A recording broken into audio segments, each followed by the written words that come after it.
कल से बोला मैं चम्मच ले और ये चम्मच बोले खाना उसको अलग रखना, वो फिर दोनों का अलग अलग है ना। साथ में ये दोनों एक ही साथ किया दोनों का।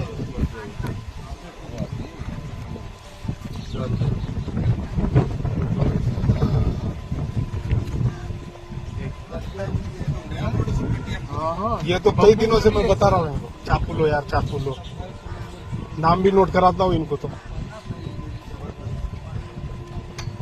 हथियार रख दे बाबू, हथियार ले लेना।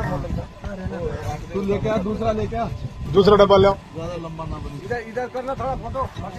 हाँ